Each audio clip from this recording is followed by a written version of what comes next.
My wife's phone had 11 unread texts from a number saved only as, "See, the morning after a party I'd asked her not to go to." $0.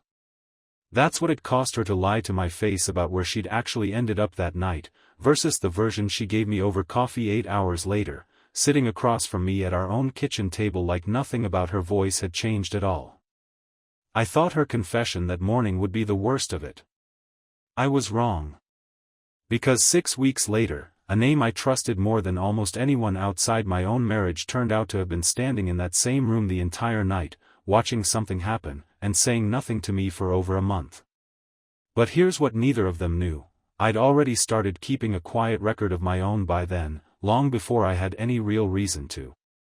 Somewhere ahead of me there's a kitchen table, a phone turned face up on purpose, and a silence that lasted so long I could hear the clock on the stove ticking through the whole thing. I'll get there. My name is Roman Ashford. I'm 34 years old. Naomi and I got married when I was 27 and she was 24. 7 years this past spring. We met through mutual friends in college, and it had been easy in the way early relationships are easy. No real friction, no real history to trip over yet. We had Piper about 2 years into the marriage, and from the outside, I think most people would have called what we had good. A house in a decent neighborhood. A kid who loved dinosaurs and asked too many questions at bedtime. A husband who worked steady hours and came home most nights before dinner got cold. I want to be honest about something, because I wasn't blindsided in the way I sometimes wish I could tell this story. I trusted Naomi completely, from the very beginning, in a way I'd always thought of as one of my better qualities. I didn't check her phone. I didn't ask follow-up questions when she said she was tired, or busy, or just needed a minute. I told myself that not needing proof was the same thing as loving someone well. It took me a long time to understand those are two different things entirely, and that one of them can quietly starve the other without either person noticing. The party itself belonged to a woman named Dana, someone Naomi worked with loosely through a marketing project a few months earlier, not a close friend, more of a work acquaintance who threw a birthday thing every year that had, according to Naomi, gotten kind of a reputation for running late and getting loose. I'd never met Dana. I only knew her the way you know your spouse's co-workers, through secondhand stories at dinner.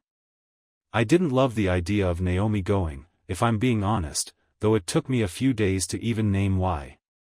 It wasn't jealousy, not exactly, it was something quieter, something about the way she'd started talking about it in the week leading up. More excited than usual. Checking outfits in the mirror longer than she used to for a work thing. Small stuff. The kind of small stuff you notice and then talk yourself out of noticing. I said something about it Thursday night, a couple days before the party, half joking, half not. Feels like a lot of build-up for a coworker's birthday. She laughed it off. It's been a rough few months, Roman. I just want one night that isn't laundry and Piper's homework and dishes. She said it like it was nothing. It wasn't nothing. I just didn't have the ears for it yet. I asked her, more directly this time, if she'd consider skipping it, not forbidding. I want to be clear about that. I never forbade her from anything in 7 years of marriage, but asking, plainly, because something about the whole thing sat wrong with me in a way I couldn't fully articulate. I'd rather you didn't go, I said. I don't know. Something about it. Something about what? She said, an edge creeping into her voice that I hadn't heard from her in a long time. You don't even know these people. That's kind of my point, I said. We didn't fight about it exactly. It was more of a cold 2 days after that conversation, short answers, less eye contact, the kind of quiet that fills a house without either person announcing it's happening. Wesley, my closest friend since college, called me that Friday, and I mentioned it to him almost in passing. Some party Naomi wanted to go to that I had a bad feeling about. You worrying over nothing, man, Wesley said. Let her have her night. I didn't think much of how quickly he said it. I should have. Saturday came. Naomi left around 8, dressed nicer than I'd seen her dress for anything in months, and I stayed home with Piper, put her to bed around 8:30, and sat up watching television I don't remember a single second of. I texted Naomi around 11, something ordinary, asking if she was having fun, and didn't hear back until almost 1 in the morning, a short reply, yeah, having a good time, home soon, nothing that read as strange in the moment. She got home around 2:30. I was half asleep on the couch by then, and I remember the sound of her keys taking longer than usual to find the lock, the particular unsteadiness in her steps crossing the living room. I asked if she'd had fun. She said yeah, tired, and went straight up to bed without much else. I didn't think anything was wrong that night. I want to be honest about that too. I went to sleep next to my wife with no idea that anything in our marriage had shifted, no sense at all that the next morning would be anything other than an ordinary Sunday with a slightly hungover wife and pancakes for Piper. I woke up around 7. Naomi was already downstairs, sitting at the kitchen table with 2 cups of coffee poured, one already cold in front of an empty chair, mine. She wasn't looking at her phone. She wasn't doing anything at all, just sitting there, hands wrapped around her mug, staring at a spot on the table like it owed her an answer. "Morning," I said, sitting down across from her, reaching for the cold coffee without thinking twice about it.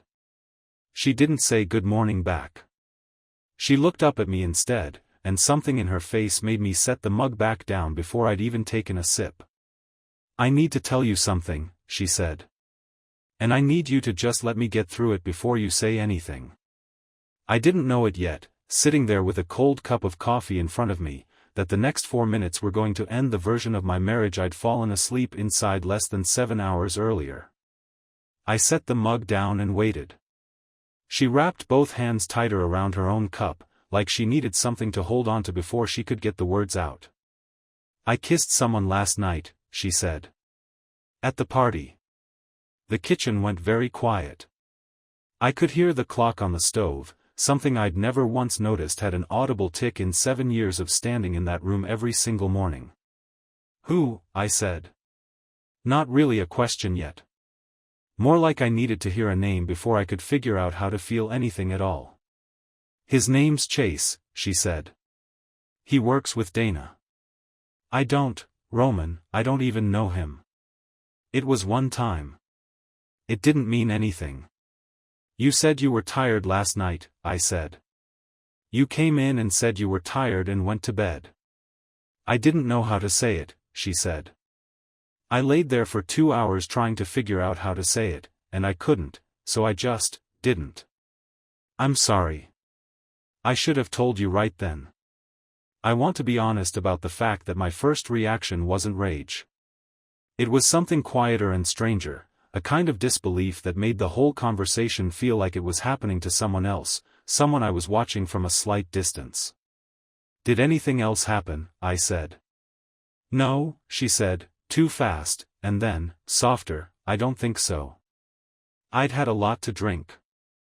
It's blurry after a certain point." That answer sat wrong with me even in the moment, even through the fog of everything else. Blurry wasn't the same as nothing else happened. I didn't push it that morning. I didn't have it in me yet. She kept talking, unprompted, the words coming out faster now like she'd been holding them since before she even walked in the door the night before. "I've been feeling really disconnected lately, Roman.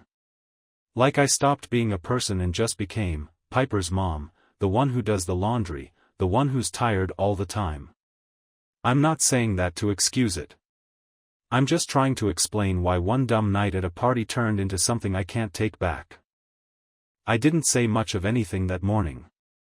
I remember standing up at some point, walking into the living room, standing at the window looking at nothing in particular for what felt like a long time. Naomi didn't follow me in. She stayed at the table, and when I came back 20 minutes later, she was crying quietly, the kind of crying someone does when they're alone with it, not performing it for an audience. We didn't resolve anything that Sunday. I told her I needed time, which felt like the only honest thing I had to offer in that moment, and she nodded, and we spent the rest of the day moving around each other carefully, both of us focused on Piper, both of us pretending the day was mostly normal for her sake. I want to be clear about something here. because I built an entire narrative in the days that followed that turned out to be almost completely wrong. I convinced myself, for nearly 2 weeks, that this was exactly what Naomi said it was: one kiss, one mistake, born out of a bad night and too much wine and whatever quiet dissatisfaction had been building in her that I'd failed to notice. I told myself the version she gave me at that kitchen table was the whole truth, because believing that was so much easier than believing anything worse. I threw myself into trying to fix things instead of investigating them. I took 2 days off work that week, something I never did. I planned a night out for just the two of us, hired a sitter, made a reservation at the place we used to go before Piper was born. Naomi cried during dinner, apologized again, told me she loved me and that this had scared her more than she knew how to say. I believed her. I wanted to believe her. It was Wesley who planted the first real crack in that story, though he had no idea he was doing it.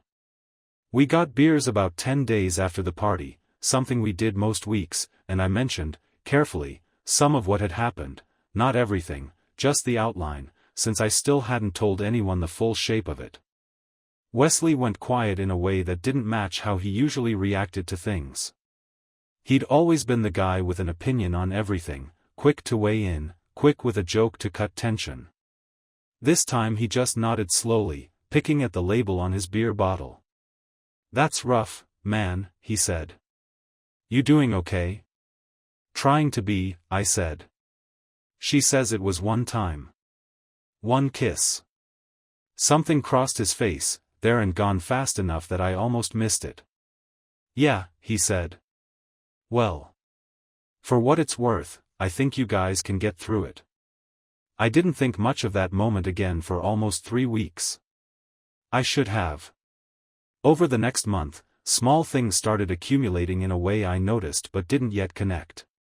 Naomi's phone, which had always sat face up on the kitchen counter without much thought, started landing face down more often. I told myself everyone does that now, that it didn't mean what it might have meant 3 weeks earlier. I'd read that particular tea leaf once already and gotten it half right, half wrong, and I was cautious about reading it again too fast. She started going to the gym in the mornings, something she'd talked about wanting to do for months and never actually followed through on before that party. Up at 6, back before Piper woke up for school. I made her coffee one of those mornings, the way I used to early in our marriage, and she was already out the door before it finished brewing. I told myself I was proud of her for finally doing something for herself. I mostly was. She mentioned Chase's name exactly once more in that stretch, almost in passing, at dinner, something about Dana posting photos from a work event, and Chase being in one of them. "Small world," she said, in a tone that felt slightly too casual for how quickly the sentence came out. I felt something tighten in my chest, hearing that name again, but I didn't say anything. I told myself a marriage doesn't survive a mistake by one partner interrogating every small detail forever, that healing required some measure of letting go, that if I turned every offhand mention into an accusation I'd be the one who broke what was left of us, not her. I didn't yet understand that the version of the story I'd accepted at that kitchen table, one kiss, one night, nothing else, was built on a foundation I hadn't actually tested. I'd trusted it the same way I'd trusted everything else in 7 years of marriage, without checking, without needing proof, because needing proof had always felt to me like something a lesser kind of husband did. If you've ever accepted an explanation because the alternative was too heavy to carry, stay with me, because what I found 3 weeks later wasn't confirmation of the story Naomi told me. It was the first piece of something considerably larger, and it started with a receipt I never should have seen at all. The receipt turned up by accident, tucked in a coat pocket I only checked because I was looking for a stray glove of Piper's that had gone missing weeks earlier. It was from a bar downtown, not the restaurant where the party had actually been held, a place called The Junction, dated 11 days after that Saturday night, time-stamped just after 9 in the evening. On a Tuesday Naomi had told me she was staying late at the office for a client deadline. I stood in our front closet a long time holding that receipt, feeling something cold settle into my chest that had nothing to do with the party anymore. This wasn't about one kiss at Dana's birthday. This was 11 days after the fact, a Tuesday, a bar I'd never once heard her mention. I didn't say anything to her that night. I put the receipt back in the coat pocket exactly where I'd found it, and I sat with it for 2 full days before I did anything else. I want to be honest about the theory I built next, because it turned out to be almost entirely wrong, and it cost me time I didn't need to lose. I convinced myself the Tuesday night bar trip had nothing to do with Chase at all, that it was Dana, that Naomi had been meeting up with her work friend for drinks and simply hadn't mentioned it because our marriage had gotten too fragile lately for casual honesty about anything. It made a certain kind of sense. Dana worked near that part of downtown. Naomi had mentioned needing girl time more than once since the party, a phrase she'd never used before that night at all. I even found myself, a few days later, quietly looking up Dana on social media, scrolling through old photos, trying to piece together whether she and Naomi had a closer friendship than I'd understood. Nothing in it confirmed anything. If anything, most of what I found suggested Dana and Naomi barely interacted outside of work events at all, a handful of photos together over 2 years, nothing that read as the kind of closeness that explained secret Tuesday night drinks. That was the first time in this whole ordeal I understood how easily suspicion attaches itself to whichever explanation costs you the least to believe. If it wasn't Dana, the receipt pointed back to exactly where I hadn't wanted it to point. I didn't confront Naomi yet. I told myself I needed more before I said anything that couldn't be unsaid. I didn't know it then. This is what Naomi was living through around that same time. I told myself the bar was just drinks, just talking, the same lie I'd been telling myself since the party. Chase texted me first, that Tuesday, said he'd been thinking about that night, said he just wanted to talk it through, get closure, whatever that meant. I told myself closure was a good enough reason to go. I sat across from him for 2 hours and didn't feel guilty until I was driving home, and by then it was too late to feel guilty about the drinks. It was too late for a lot of things by then, honestly, and some part of me already knew it and kept going anyway. That's what she told me, much later. I knew none of it yet, sitting at home that Tuesday believing she was still at the office.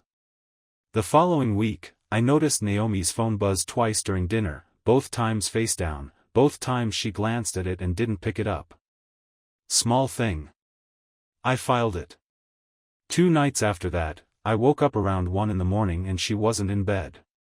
I found her downstairs in the kitchen, phone in hand, the light of the screen the only thing on in the whole house.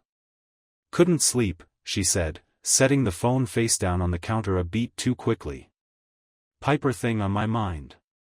Permission slip I forgot to sign. I didn't push it. I went back to bed, and I lay there a long time listening for her footsteps on the stairs, which didn't come for almost 20 more minutes.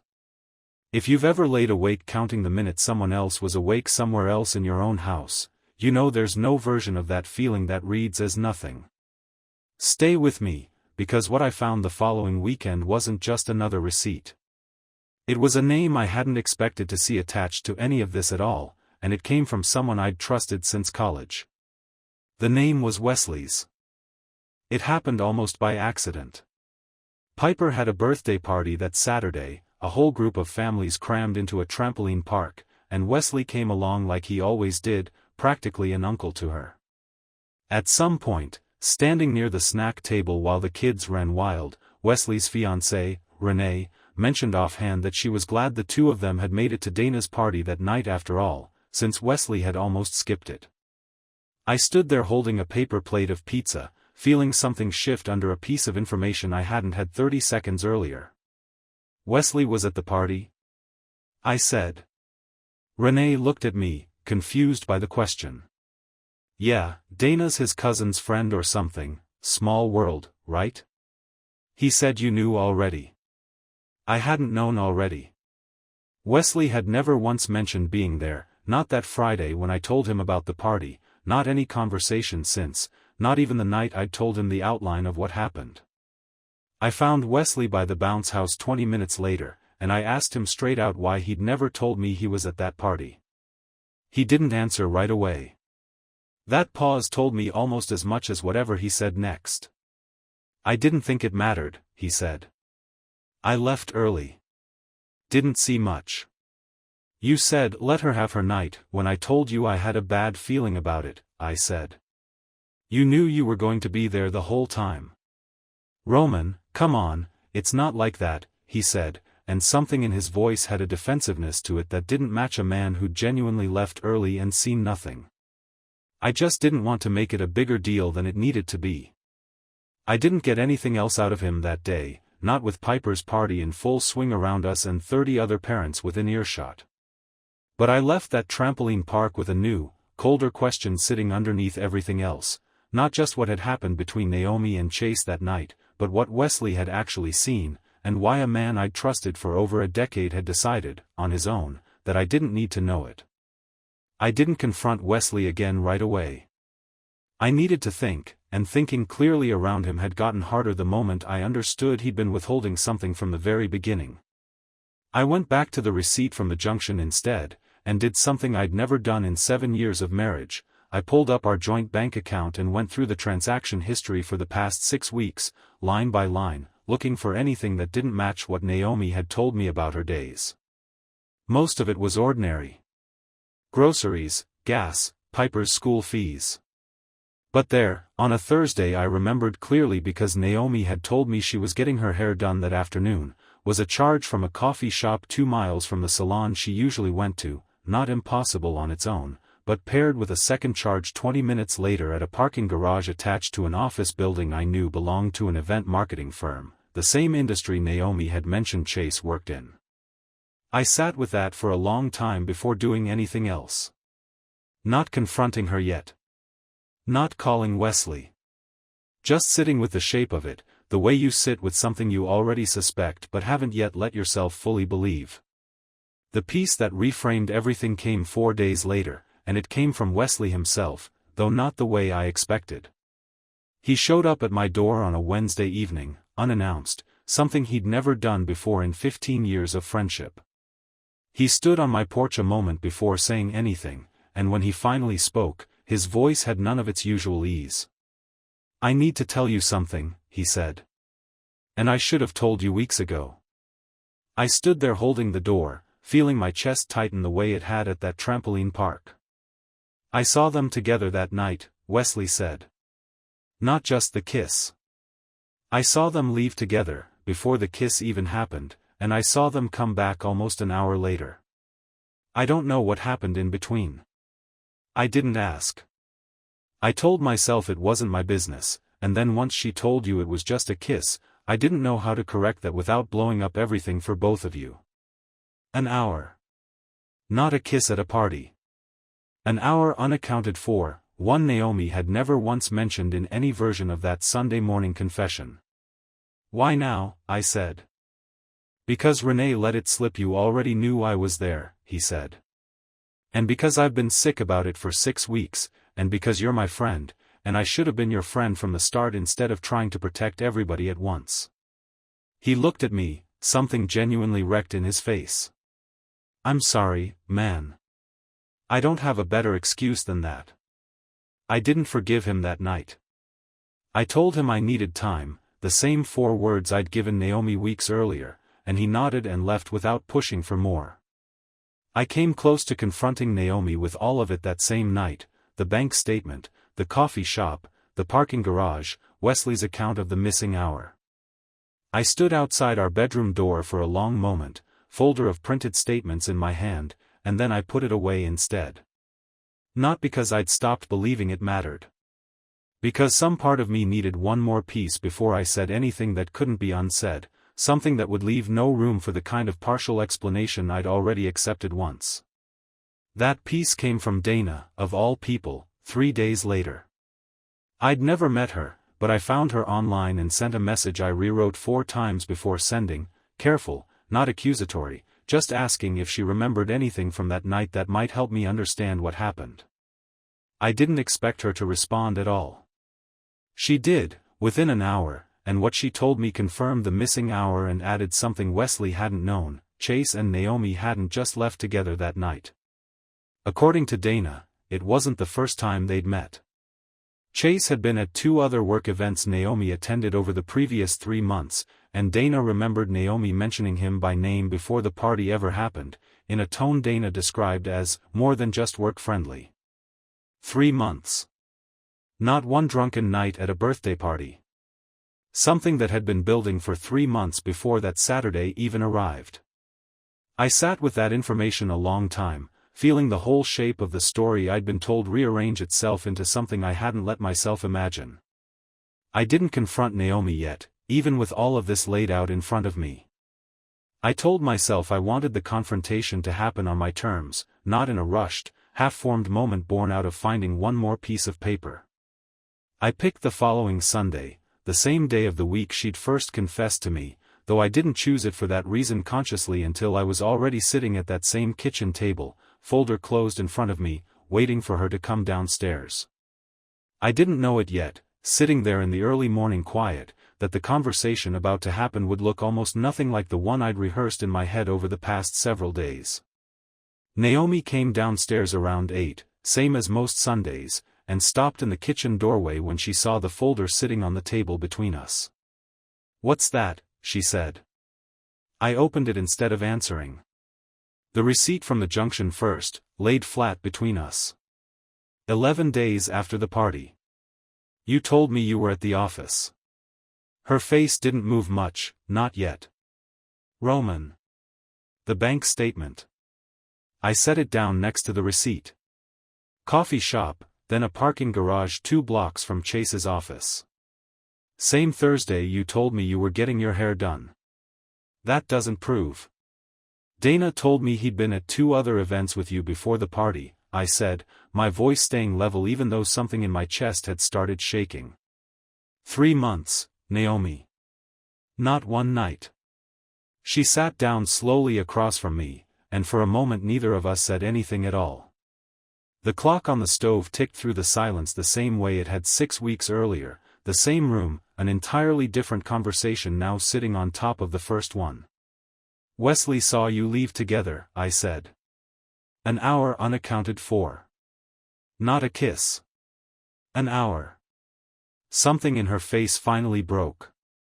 "Okay," she said, and her voice cracked on the single word. "Okay. You're right. It wasn't one night." I felt my own composure go first, not hers. My voice caught on the next thing I tried to say, and I had to start again, my hands not quite steady on the edge of the table. "How long?" I said, barely above a whisper. "Since the spring," she said, and she was crying now, not performing it, the same quiet kind of crying I'd walked in on that first Sunday morning. 3 months, maybe closer to 4. It started at a work thing, I don't even remember exactly which one. He was just easy to talk to. I know how that sounds. I couldn't get another word out. I sat there while my chest did something I'd never felt before, some combination of my throat closing and my hands shaking that I couldn't separate into distinct feelings anymore. I put my head down for a moment, elbows on the table, and when I looked back up, Naomi was still talking, the words coming faster now, like something in her had finally given way at the same moment something in me had. "I told myself it was just talking, for weeks," she said. "Then it wasn't just talking, and I told myself it was a one-time thing, and then it happened again, and every single time I told myself that one was going to be the last one. The party wasn't the start of it. The party was just the first time you almost caught it, and I panicked, and I told you the smallest version of the truth I thought I could survive telling. You let me believe it was one kiss," I said, my voice finally coming back, harder now than it had been a moment earlier. "You let me plan a date night. You let me believe I'd fixed something that was never broken the way you told me it was broken." "I know," she said. "I know what I did. I couldn't look at Piper's drawings on the fridge some mornings without feeling sick. I tried to stop it twice, actually stop it, and both times I went back within 2 weeks because I didn't know how to just be nothing again, be invisible again, and Chase made me feel like I wasn't." "That's not an answer to how long," I said. "You already gave me that." 4 months. She nodded, not arguing the number, and something about her not arguing it landed harder than anything else she'd said. "I'm not asking you to forgive me tonight," she said. "I just needed you to have the whole thing." Not pieces. I owed you the whole thing a long time ago. I sat there a long moment, feeling something that wasn't quite anger and wasn't quite grief, some third thing that didn't have a clean name. I need to think, I said finally. I can't do that sitting across from you. She didn't argue. She stood, and went upstairs, and I sat alone at that kitchen table with the folder still open in front of me, the same table where this had started 6 weeks earlier with a single kiss that turned out to be the smallest true thing she'd told me. I moved into Wesley's spare room for 2 weeks after that Sunday, an uncomfortable arrangement given everything, but he'd asked, and some part of me needed somewhere to be that wasn't the house where all of this had happened. We didn't talk much those first few days. When we finally did, he apologized again, more fully this time, and I told him I understood why he'd stayed quiet even if I still didn't fully forgive it. That friendship survived, thinner than it used to be, but it survived. I tried, over the following month, to see if there was anything left to rebuild with Naomi. We went to 2 sessions with a counselor, sat in the same room, said careful things to each other through a third party. I wanted, some stubborn part of me, to believe 7 years and a 5-year-old daughter were worth fighting through this for. I gave it a real attempt. I want to be honest about that, I didn't walk away in that first month out of pride or speed. I walked away because every time I looked at her, some part of my chest did the same thing it had done at that kitchen table, and no amount of time seemed to be softening it. I filed for divorce 2 months after that Sunday. Naomi didn't contest it. We split custody of Piper close to even, and that arrangement became the one thing neither of us fought over, the one thing that stayed simple in the middle of everything else that wasn't. Chase, as it turned out, disappeared from the picture almost as fast as he'd entered it. Whatever existed between him and Naomi didn't survive contact with daylight once the secrecy was gone. Within 2 months he'd stopped responding to her entirely, according to something Wesley heard secondhand through Renee's circle of mutual friends. I didn't feel anything close to satisfaction hearing that. It just confirmed something I'd already suspected about what that whole thing had actually been built on. I moved into a smaller place across town that spring, closer to Piper's school, with a second bedroom. She picked the paint color for herself, something bright yellow that she said reminded her of her rain boots. I started running in the mornings that summer, something I'd never done consistently before, mostly because the early quiet gave me somewhere to put everything I still hadn't fully worked through. One evening that fall, Piper and I were putting together a puzzle on the floor of my new living room, and she looked up out of nowhere and asked if Mommy and I were going to live in the same house again someday. "No, Bug," I said. "But we're both always going to be right here for you. That part doesn't change." She nodded, the way 5-year-olds nod at things they're not fully sure they understand yet, and went back to the puzzle without asking anything else. Things, slowly, found their shape again over that year. I started sleeping through full nights again sometime that winter. I hadn't realized how long it had been until I woke up one morning and realized I hadn't checked the clock once in the dark. I ran into Naomi the following spring, at one of Piper's school events, both of us sitting a polite distance apart in folding chairs meant for parents who'd once sat together. Afterward, in the hallway, she stopped me. "Thank you," she said, "for how you've handled everything with Piper. I know I didn't make it easy for you to want to keep doing that." "She's the only thing that was never up for negotiation," I said. Naomi nodded. There was a pause, not quite comfortable, not quite hostile either.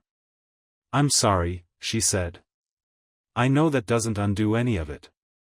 "No," I said. "It doesn't. But I heard it." We didn't linger. She went to find her coat, and I went to find Piper, already halfway to asking whether we could get pizza on the way home, entirely unbothered by anything the adults in her life had spent the past year working through on their own separate timelines. I drove home that night thinking about that folder, the one that had sat closed on our kitchen table that final Sunday morning. I'd shredded it a few weeks after the divorce was finalized, once there was nothing left it needed to prove. I thought getting rid of it would feel like something significant. It didn't, really. It felt like setting down something I'd been carrying so long I'd nearly forgotten how heavy it had actually gotten, until my hands were suddenly, unexpectedly empty. I still wonder, sometimes, whether Naomi would have told me the whole truth eventually, on her own, or whether she'd have let the smaller version stand indefinitely if Wesley hadn't finally come to that door. I don't think I'll ever get a clean answer to that, and somewhere over the past year, I stopped needing one the way I used to. That's my story. A receipt from a bar I'd never heard of, a folder that sat closed on a kitchen table for 6 weeks before it didn't, a friendship that almost didn't survive its own silence. Thank you for staying with me through all of it. If any part of this found something familiar in your own life, tell me about it in the comments. I read every one. See you in the next story.